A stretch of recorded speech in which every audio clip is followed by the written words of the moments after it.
Hello students, this is second part of the chapter Lost Spring, which is penned by Anish Young, and let us recapitulate quickly before proceeding ahead. In our last video we saw that Anish Young is very sensitive towards child labor, and she is talking about grinding poverty which is prevailing in India. She also describes the factual events that she witnessed around her. Considering the first part of the story, we can say that the childhood of human being is the spring period of one's life, and that is very true. It is full of fun, frolic, play and pleasure. It is known for its innocence, but there are children like Sahib Alam, who is a rag picker, and he migrated from Bangladesh to Delhi in search of some opportunity, but here also he could survive because of rag picking only. Apart from that, his life was not changed at all. Every day he had to work, and because of parents' poverty stricken condition, they are not able to provide education, which is the main problem with the little children. Let's move ahead in this story. Acquaintance with the barefoot rag pickers leads me to Simapuri, a place on the periphery of Delhi, yet miles away from it metaphorically. Those who live here are squatters who came from Bangladesh back in 1971. Sahib's family is among them. Simapuri was then a wilderness. Anish Jung and Sahib Alam became friends very soon, and Anish Jung was taken to Sahib Alam's place. Then she realized, just like a coin has two sides, every city has two faces: the bright, the well lit, and the illuminated world of the rich, and the dark, dingy, depressing world of poor. The poor exist on the periphery, constantly looking for a bright world, isn't it? And the rich are dependent on them to maintain the glamour of the world. That is also another universal truth. Rich people cannot earn money on their own. They require laborers, they require workers. Okay, without workers, they won't be able to get the product, they won't be able to get the profit. The writer further says, despite being ugly underside of the big cities, slum and their dwellers, like Sahib Alam, have become an intrinsic part of the world of the rich, as they are interlinked and interdependent. The rich have the money, but they don't desire to work, and the poor have no money, therefore, they are compelled to slog to sustain, right?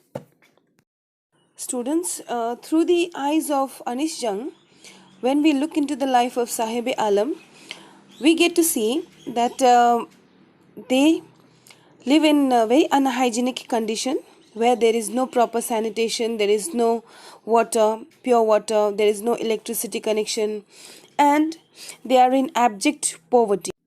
When we see the situation minutely, we see the refugee population of Simapuri represents a large vote bank for almost all the political parties, and at some stage these illegal occupants, remember, illegal occupants of government land around cities, are provided ration cards to benefit political sharks in the election process.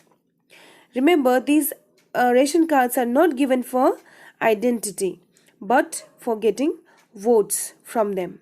And it is understood that those who will provide them with the ration card, which will give them ration in the ration shops, okay, they are going to vote for them. They don't have to bother about who is doing for the development, because that is not their headache. Their headache is to survive, their headache is to earn food. Okay, so therefore their basic necessities are also limited. Let's move ahead, students. If at the end of the day we can feed our families and go to bed without an aching stomach, we would rather live here than in the fields that gave us no grain. Say a group of women in tattered saris when I ask them why they left their beautiful land of green fields and rivers. Whenever they find food, Wherever they find food, they pitch their tents that become transit homes. Children grow up in them, becoming partners in survival, and survival in Simapuri means rag picking. Here we see ultimately it is food that a person requires. Sahib-e-Alam, along with his family, if they would have got food in Bangladesh, they would not have left their homeland. But they migrated to India, thinking that they will get some opportunity to earn their living. And of course, they earn, but it was not a respectable job at all. But they had to do it because it was not their country. I must further say that the children of slums like Simapuri are offsprings or newborn or children of homeless rag pickers. Due to extreme poverty, their parents are not able to provide for them. And because of this grinding poverty, even they are contributing, even they are supporting their family members in earning some money. Therefore, right from their initial stage, right from their spring season, right from their childhood, they start earning. And this is how they become partners in survival for their parents. Let's move ahead now. Through the years, it has acquired the proportions of a fine art. Garbage to them is gold. It is their daily bread, a roof over their heads, even if it is a leaking roof. But for a child, it is even more. I sometimes find a rupee, even a 10 rupee note. Sahib says, his eyes lighting up. When you can find a silver coin in a heap of garbage, you don't stop scrounging, for there is hope of finding more. It seems that for children, garbage has a meaning different from what it means to their parents. For the children, it is wrapped in wonder. For the elders, it is a means of survival. Here, writer Anish Jung wants to tell us that every day they used to pick up the rags, and therefore they have perfected the art of scrounging. They have become very perfect in this. They are artists now.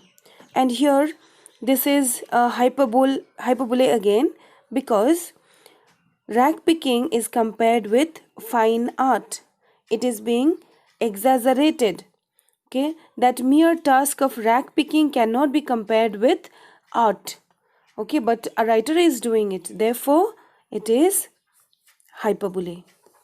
This is done to show that how expert small children have become in rag picking. Another very important line is garbage to them is gold.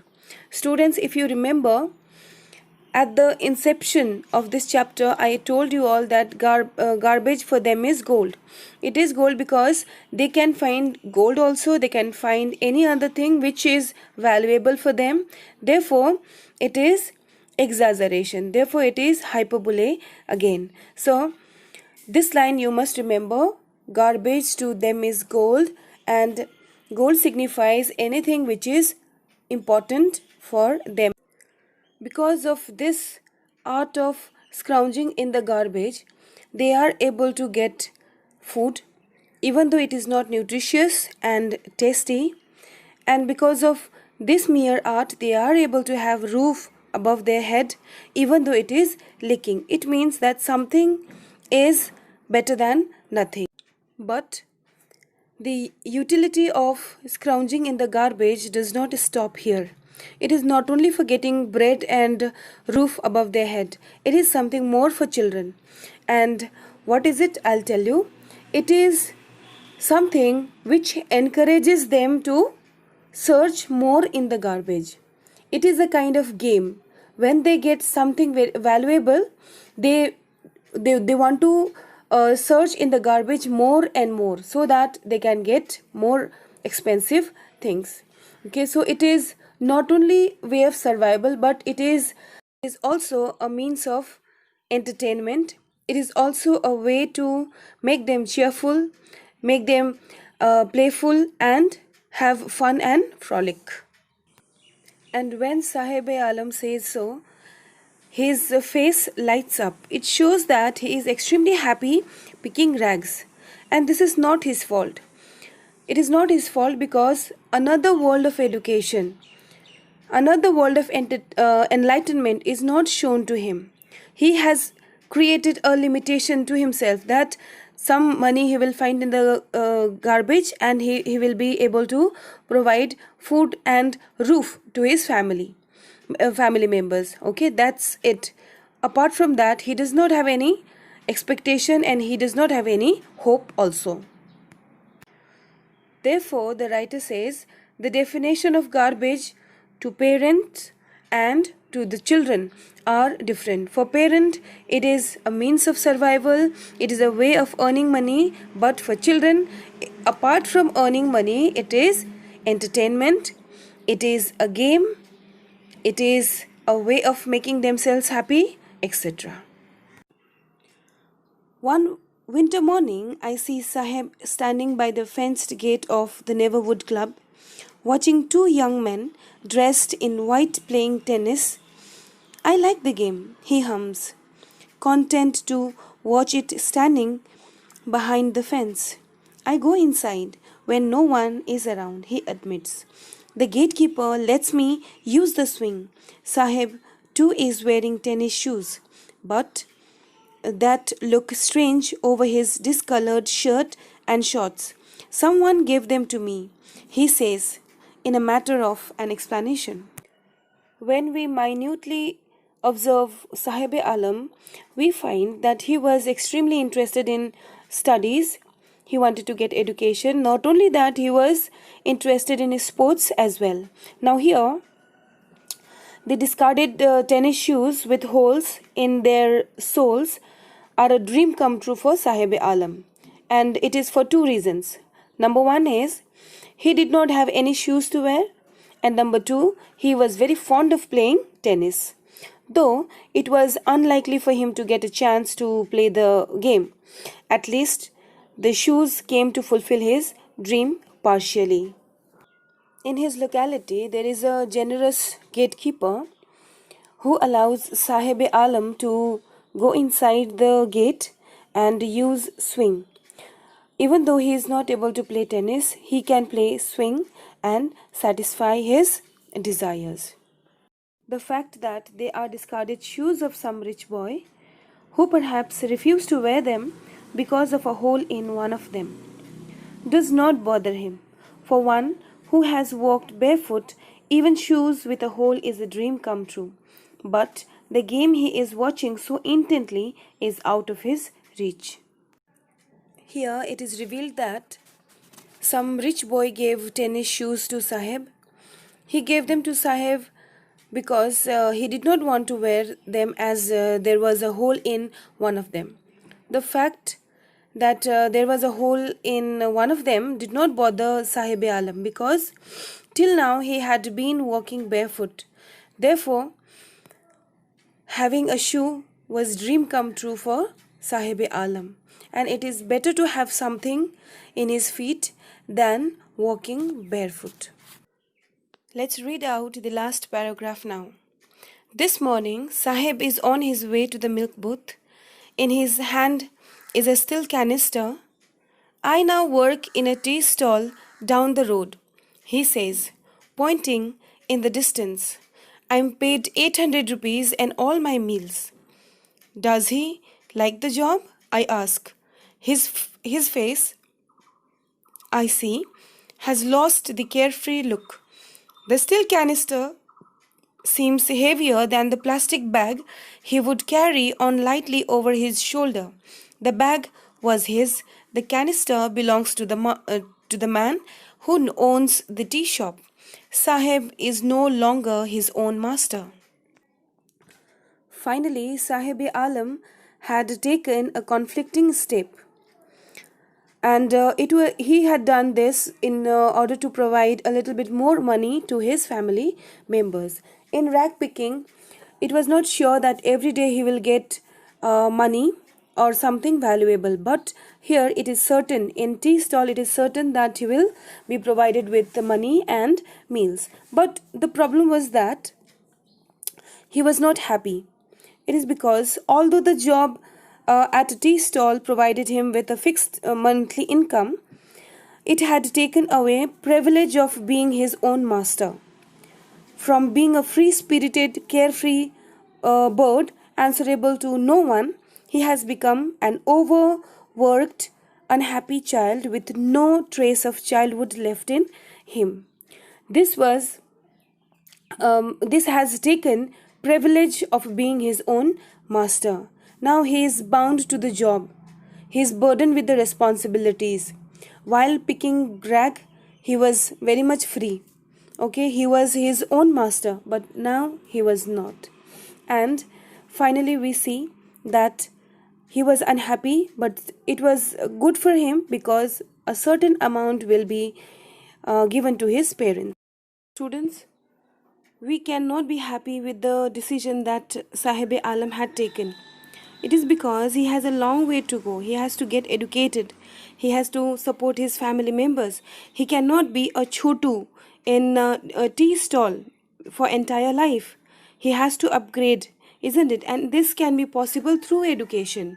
And yet he is not shown any kind of sympathy, any kind of care by anyone from society. And that initiative we have to take. Now, in my next video, after completing second story, I'll talk about how we can eradicate child labor. Till then, you please let me know whether the video was helpful to you all or not. Thank you.